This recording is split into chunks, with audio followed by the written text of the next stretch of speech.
Hallo, mein lieber Krebs, und natürlich auch ein großes Hallo an alle anderen, die eingeschaltet haben. Lieber Krebs, wir schauen uns heute deinen Mai 2025 an.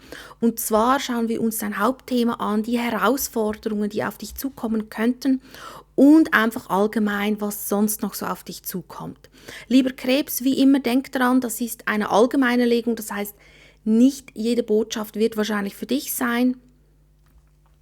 Nimm da wirklich nur das an, was zu dir gehört, und biege nichts zurecht. Lieber Krebs, alle Infos zu den Karten, die ich jeweils verwende, findest du unten in der Infobox, einfach für diejenigen, die es dafür interessieren. Lieber Krebs, starten wir mal. Ich bekomme auch ganz stark rein, dass du etwas nicht wiederholen sollst, was bereits im Mai 2024 war.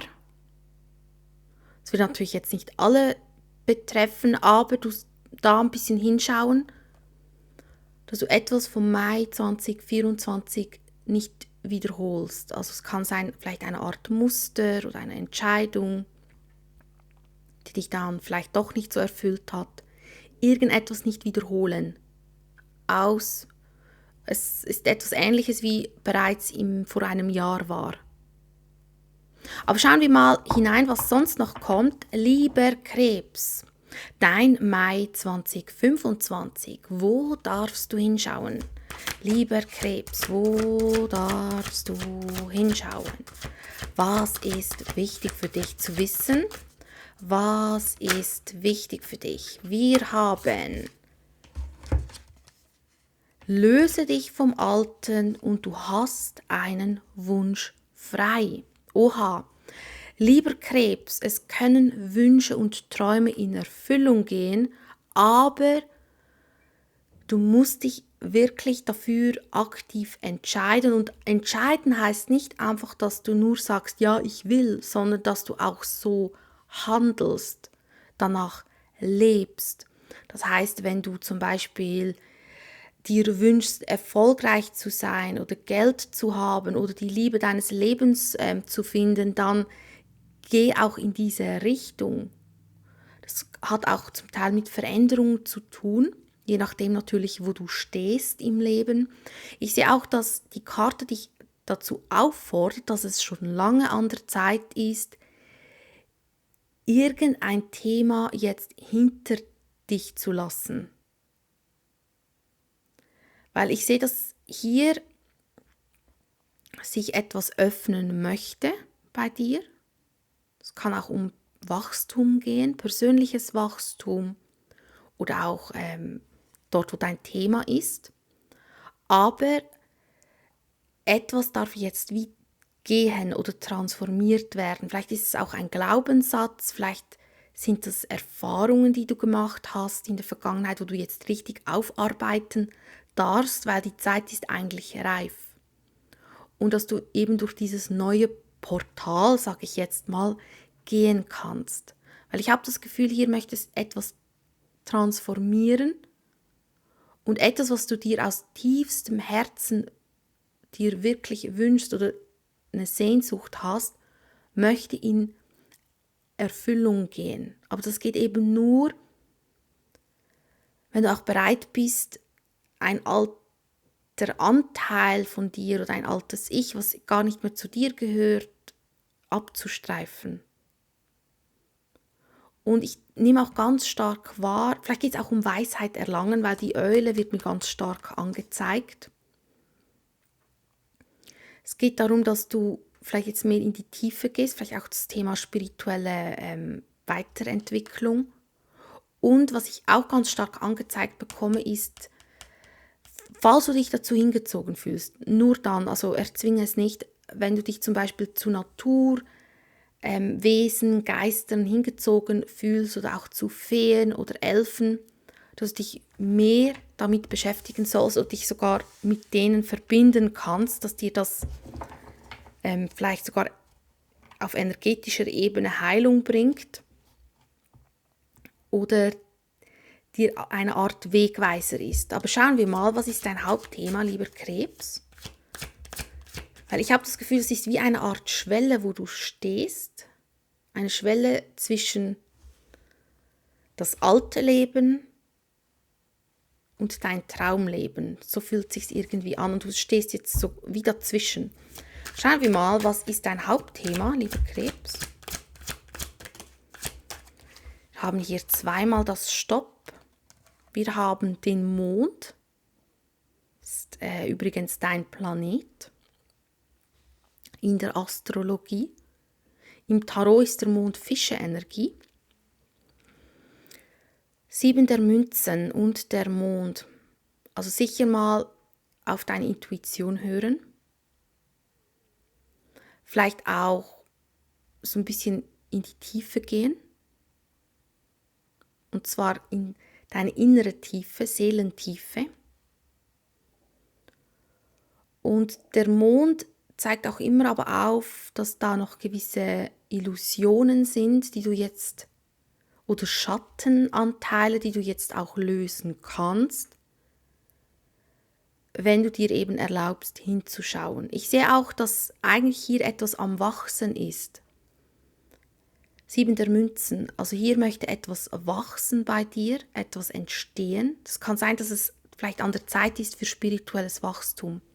Kann sein, dass sich dir jetzt ein Weg zeigt, den du eigentlich schon länger hättest gehen sollen. Du hast immer wieder ein bisschen vor dich hergeschoben oder konntest dich nie überwinden, je nachdem, was dein Thema ist. Und ich sehe, dass es hier eben um Wachstum geht. Und gleichzeitig sehe ich aber auch, dass das Thema, da darfst du ein bisschen hinschauen, wie investierst du oder in was investierst du deine Energie? Ja, im Mai schau da ganz fest drauf, weil es kann sein, dass du aus Versehen deine Energie oder deine Zeit in eine Illusion investierst, in etwas, was vielleicht nicht echt ist. Wähle weise. Erkenne, was ist nicht echt und was ist wirklich echt. Weil eben es ist eine Art Schwelle, wenn du jetzt das erkennst, was du wirklich möchtest und bereit bist, in das zu investieren, also energetisch gesehen, Zeit, was auch immer, dann kann etwas in Erfüllung gehen. Aber wenn du natürlich in eine Illusion investierst, in etwas, was nicht echt ist, in etwas, was vielleicht mit Ängsten verbunden ist, dann ist es ja nicht da und dann kannst du auch nichts ernten, oder? Aber schauen wir mal. Es kann auch sein, dass sich hier noch etwas offenbaren möchte, je nachdem, wie viel Raum du dem gibst, dass sich dir noch was zeigt. Eine Art Antwort. Aber es braucht wie Raum. Ja, starke Intuition. Sehr, sehr starke. Gib deiner Intuition vielleicht mehr Raum und nicht der Stimme der Angst. Ganz, ganz wichtig. Sondern wirklich deinem Inneren. Schauen wir mal, was ist denn die Herausforderung, lieber Krebs? Der Neuanfang, ja, da ist irgendeine alte Energie bei dir ganz stark. Die hält dich fest. Die lässt dich nicht ziehen. Und wenn ich sage Energie, muss das kein Mensch sein, ganz, ganz wichtig. Das kann eine Erfahrung sein, kann auch etwas aus der Kindheit sein. Das kann ein Glaubenssatz sein, eine Gewohnheit oder eben eine Verbindung, was auch immer. Und ich sehe, dass dich etwas nicht ziehen lässt. Es kann auch die Angst sein, oder? Also der Narr hier, Herausforderung, der Neuanfang, wird bei dir als Herausforderung angezeigt. Leichtigkeit ist die Herausforderung. Aber gleichzeitig ist es auch die Chance. Also du hast die Chance, einen Neuanfang zu haben. Du hast die Chance, die Energie der Freiheit zu leben, die innere Freiheit und äußere Freiheit. Weil die äußere Freiheit bringt uns nichts, wenn wir uns innen nicht frei fühlen. Und wenn du dich innen frei fühlst, kannst du es besser nach außen tragen und das nach außen bringen. Dann fühlst du dich auch außen frei. Also hier, der Narr als Herausforderung zeigt immer an, dass du Angst hast, ein bisschen vor dem Ungewissen. Zeigt an, dass du vielleicht in einer Art Komfortzone bist.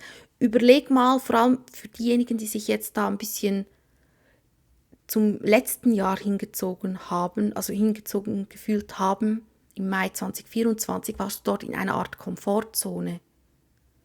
Oder was war dort? Es kann sein, dass dort eine Art Hinweis ist für den jetzigen Moment. Ich sehe einfach Angst haben, eine Komfortzone zu verlassen. Schauen wir mal danach, warum diese Herausforderung für den Neuanfang. Ja, weil es mit Loslassen verbunden ist. Weil das mit Loslassen verbunden ist und mit Entscheidungen. Oder Ritter der Schwerter, der löst sich, befreit sich von Verstrickungen, die einem zurückhalten. Schauen wir mal, was kommt sonst noch auf dich zu? Was kommt sonst noch auf dich zu, lieber Krebs? Der Teufel haben wir hier, auch eben so ein bisschen die Energie der Verführung, liegt da. Ganz, ganz stark eben in diese vielleicht in ein altes Muster zurückfallen, was auch immer, da darfst du selbst mal hineinfühlen, aber es geht wirklich um das Thema Leichtigkeit und vielleicht dir immer wieder bewusst machen, du kannst im Leben nicht alles kontrollieren, das geht nicht und nichts ist sicher, auch dein Job ist nicht sicher, auch, also nichts ist sicher und das ist okay so ein bisschen. Ich habe das Gefühl, wenn wir lernen, so ein bisschen auch fein damit zu sein, dass wir dem Leben einfach mal vertrauen dürfen und dass wir nicht alles kontrollieren müssen. Und vielleicht geht es auch ein bisschen darum, vielleicht auch um das Thema Existenzängste, was auch immer. Wir haben hier noch 2 der Stäbe, König der Schwerter und die Sonne. Also hier so ein bisschen Luftenergie, Fische-Energie haben wir ganz stark auch noch vertreten. Ich sehe, wie dazwischen stehen, das 2 der Stäbe ist genau das, was ich vorher gesagt habe. Alte Welt, neue Welt. Altes Ich, neues Ich. Dazwischen stehen. Und sich hin und her gerissen fühlen. Vielleicht auch zwischen 2 Menschen, 2 Optionen, was auch immer und sich nicht entscheiden können. Und sich wie nicht dazu committen können oder sich hingeben können. Aber man fühlt, dass es da ist.